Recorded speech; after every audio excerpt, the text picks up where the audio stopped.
आपका स्वागत है बुक समराइज यूट्यूब चैनल में। मेरी आपसे एक रिक्वेस्ट है कि वीडियो को किसी शांत जगह में एंड तक देखना, तभी आपको वीडियो अच्छे से समझ आएगी, तभी ये वीडियो आपके लिए वैल्यूएबल होगी। दोस्तों, ब्रेन रूल्स समरी में आप जानेंगे कि हमारे ब्रेन के 12 सीक्रेट रूल्स क्या हैं।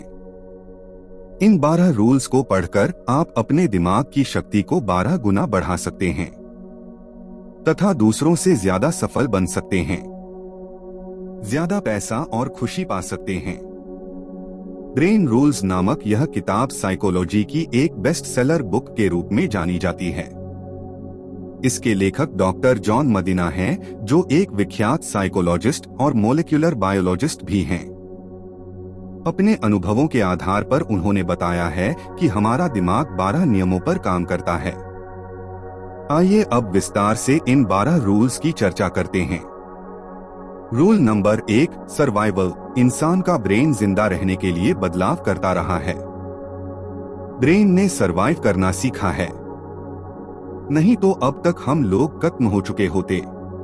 आपने खुद देखा होगा कैसे पहले चेचक जैसी महामारियां होती थीं, लेकिन ब्रेन ने खुद को इवॉल्व किया, मतलब परिस्थितियों की हिसाब से खुद को चेंज किया, जिससे हमने मेडिकल में इतनी तरक्की कर ली और बीमारियों से लड़ने की दवाइयां तैयार कर ली, जिससे इंसान सरवाइव करने में सफल रहा। इंटरनेट के आविष्कार से तो सूचना जगत में क्रांति ही आ गई। तो क्या आप भी अपने ब्रेन की इवॉल्व होने में मदद करवा रहे हैं? मतलब टाइम के साथ साथ नई स्किल सीख रहे हैं? आज यूट्यूब और इंटरनेट पर काफी चीजें अवेलेबल हैं, जहां से आप काफी कुछ सीख सकते हैं। Rule number 2, exercise. एक्सरसाइज करने से ब्रेन पावर बढ़ती है। एक्सरसाइज करने के फायदे तो सबको पता हैं, लेकिन ऑथर बताते हैं कि एक्सरसाइज से केवल बॉडी बिल्डिंग ही नहीं होती, बल्कि ब्रेन भी पावरफुल बनता है। ब्रेन को ज्यादा ऑक्सीजन मिलती है, ब्लड सर्कुलेशन ज्यादा होता है और ब्रेन बहुत एक्टिव हो जाता है। स्ट्रेस और डिप्रेशन भी दूर हो जाता है। लेजी लोगों का दिमाग उनकी तरह ही सुस्त हो जाता है।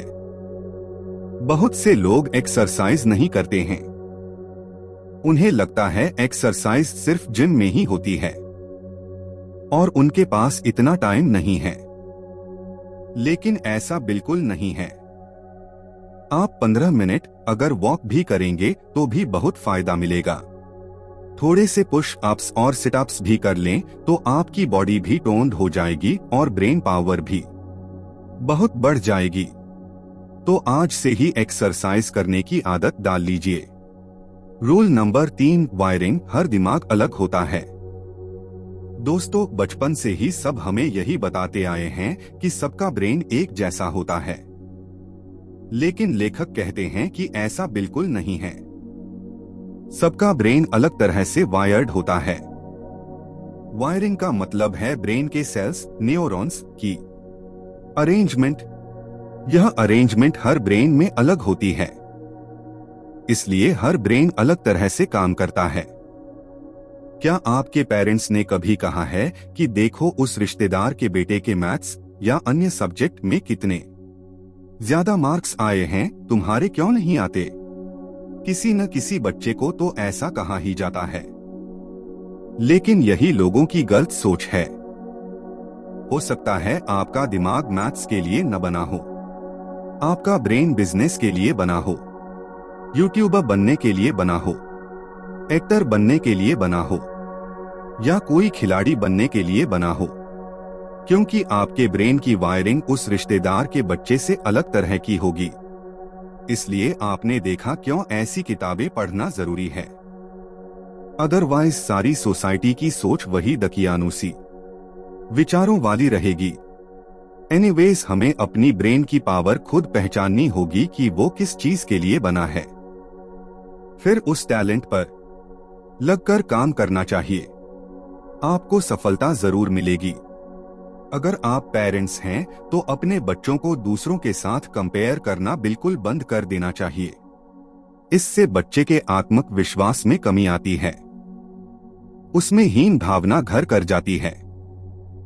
फिर वो अपनी खूबी को भी निखार नहीं पाता और लाइफ में दूसरों से पीछे रह सकता है। इसके बजाय आपको उसकी खूबियों की पहचान करनी चाहिए, उनकी तारीफ करनी चाहिए और बच्चे का कैरियर उसी दिशा में आगे बढ़ाना चाहिए। Rule number 4, attention. Brain boring चीजों पर ध्यान नहीं दे पाता। दोस्तों, बोरिंग चीजें किसे अच्छी लगती हैं? फिर वो चाहे बोरिंग मूवी हो या किसी ऐसे टीचर का लेक्चर। आपने खुद देखा होगा, कुछ टीचर कितना बेकार पढ़ाते हैं और बोर कर देते हैं। उनका लेक्चर सुनकर स्टूडेंट्स को नींद आने लगती है। न तो उनके लेक्चर में एनर्जी होती है, न कुछ नयापन। अगर आप ऐसे टीचर हैं तो अपने पढ़ाने के तरीके में कुछ नयापन लाइए। किताब से उठाकर जैसे का तैसे मत बोल दीजिए। थोड़ी मेहनत कीजिए। इंटरनेट और यूट्यूब पर सीखिए। सीखने की कोई उम्र नहीं होती। नए और इंटरेस्टिंग एग्जाम्पल लाइए। रोचक कहानियां ढूंढिए। बच्चों को मोटिवेट करिए। तभी आप एक अच्छे टीचर बन पाएंगे और बच्चे भी आपकी रिस्पेक्ट करेंगे। Rule number 5, short term memory. कुछ चीजों को ब्रेन सिर्फ थोड़े समय के लिए याद रख पाता है। दोस्तों, जो चीजें ज्यादा इंटरेस्टिंग नहीं होती उनके लिए हमारी मेमोरी केवल शॉर्ट टर्म होती है। जैसे क्लास के लेक्चर का एग्जाम्पल फिर से ले सकते हैं। अगर आपको उस टॉपिक में इंटरेस्ट नहीं है तो आपका ब्रेन उसे केवल शॉर्ट टर्म के लिए याद रखता है। 1 से 2 घंटे बाद उसे भुला देता है। लेकिन अगर आपको मार्क्स लेने हैं तो याद तो रखना ही पड़ेगा, चाहे वो कितना भी बोरिंग हो। इसके लिए लेखक ने ट्रिक बताई है, रिपीट करने की ट्रिक। आप अपने टॉपिक को 5 बार रिपीट करिए। रात को सोने से पहले, सुबह उठकर, तीसरे दिन, फिर 7वें दिन, 15 दिन में और 1 महीने बाद। इतना करने पर आपकी short term memory long term में बदल जाएगी। आपके ज्यादा मार्क्स आएंगे और आप चीजों को देर तक याद रखने लगेंगे।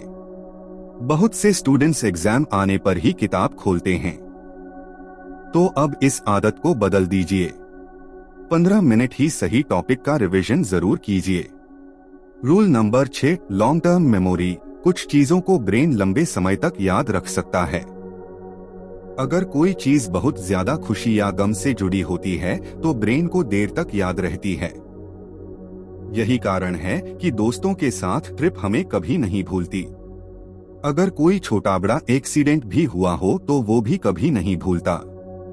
इसलिए हमें किसी भी टॉपिक को अगर याद करना है तो उसे इंटरेस्टिंग बनाकर समझने या समझाने की कोशिश करनी चाहिए। इससे ब्रेन उसे लंबे समय तक याद रख सकता है। ऊपर रिपीट करने का ट्रिक तो बताया ही गया है। Rule number 7, sleep. अच्छी नींद ब्रेन को हेल्थी रखती है। ब्रेन को स्वस्थ रखने के लिए अच्छी नींद लेना बहुत जरूरी है। दोस्तों, क्या आपको पता है जब हम सोते हैं तो हमारी बॉडी खुद को 80% तक हील करती है। ब्रेन भी दिन भर की बुरे विचारों और दूसरे कचरे को साफ करता है। आपने देखा भी होगा, किसी से झगड़ा होने पर आपका मूड खराब हो जाता है, लेकिन जब आप अगले दिन सोकर उठते हैं तो आप अच्छा महसूस करते हैं, क्योंकि नींद के दौरान ब्रेन आपके बुरे विचारों को साफ कर देता है। हर दिन हमारे ब्रेन के सेल्स, न्यूरॉन्स भी मरते रहते हैं। सोते समय ब्रेन इन न्यूरॉन्स को फिर से बनाता है, जिससे हमारा ब्रेन ठीक से काम कर पाता है। जो लोग लेट सोते हैं या ठीक से नींद नहीं लेते, उनके ब्रेन की एबिलिटी कम हो जाती है। ऐसे लोगों को एंजाइटी और डिप्रेशन भी होने लगता है। डिमेंशिया, याददाश्त की कमी और हैल्यूसिनेशन, चीजें दिखना भी हो सकते हैं। वे गुस्सैल और चिड़चिड़े भी हो जाते हैं। इसलिए 7-8 घंटे की नींद जरूर लें। आपका दिमाग हमेशा स्वस्थ रहेगा। Rule number 8, stress. स्ट्रेस में ब्रेन कोई भी काम अच्छे तरीके से नहीं कर पाता है। स्ट्रेस हमारे ब्रेन के लिए सही नहीं है, क्योंकि स्ट्रेस से हमारे बहुत से न्यूरॉन्स जल्दी मरने लगते हैं। इससे मेमोरी और इंटेलिजेंस पर बहुत प्रभाव पड़ता है। अगर आप घर का स्ट्रेस ऑफिस लेकर जाएंगे तो ठीक से अपना काम नहीं कर पाएंगे, और वाइस वर्सा भी ऐसा ही होगा। इसलिए स्ट्रेस से दूर रहिए, खुश रहें और खुश रखें। आखिर इंसान की लाइफ बहुत छोटी होती है। योग, मेडिटेशन और एक्सरसाइज करते रहें। Rule number 9, sensory integration. सभी 5 सेंस ऑर्गन्स ब्रेन को प्रभावित करते हैं। दोस्तों, हमारी 5 ज्ञानेंद्रियां सेंस ऑर्गन्स होती हैं। ब्रेन पावर को बढ़ाने के लिए सभी 5 सेंस ऑर्गन्स को तेज कर लेना चाहिए। सेंस ऑफ स्मेल, हमारी स्मेल पावर बढ़ाने के लिए फूलों की खुशबू बहुत अच्छी होती है। पहली बारिश के वक्त मिट्टी की सोंधी खुशबू किसके ब्रेन को सुकून नहीं देती। वैसे ही चाय, कहवा या चॉकलेट की स्मेल भी तरोताजा कर देती है।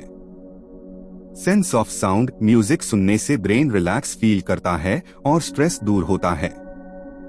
लेकिन क्वालिटी म्यूजिक ऐसा करता है, न कि आजकल मशीनों से बनाया हुआ शोर करने वाला इलेक्ट्रॉनिक म्यूजिक। मोजार्ट और बीथोवन का म्यूजिक सच में ब्रेन को हील कर सकता है। ये आपको इंटरनेट पर आसानी से मिल जाएगा। इसलिए दोस्तों, आप भी अपनी पसंद का म्यूजिक कुछ देर के लिए रोज सुने। सेंस ऑफ टच, जैसे माँ का स्पर्श पल भर में ही आपको खुशी से भर देता है। आपकी सारी चिंता दूर हो जाती है। छोटे बच्चों को गोदी में उठाने पर भी प्यार और आनंद की अनुभूति होती है। लव्ड वन को हग करना भी ब्रेन को हैप्पीनेस और ब्लिस से भर देता है। तो ब्रेन पावर को बढ़ने के लिए सभी इंद्रियों को तरह तरह से तरोताजा करते रहना चाहिए। इंद्रियां भी खुश और ब्रेन भी खुश। रूल नंबर 10, विजन, सबसे ज्यादा महत्वपूर्ण दृष्टि होती है। सभी ज्ञानेंद्रियों में सबसे ज्यादा याद रखने में सहायता करती है दृष्टि या सेंस ऑफ साइट।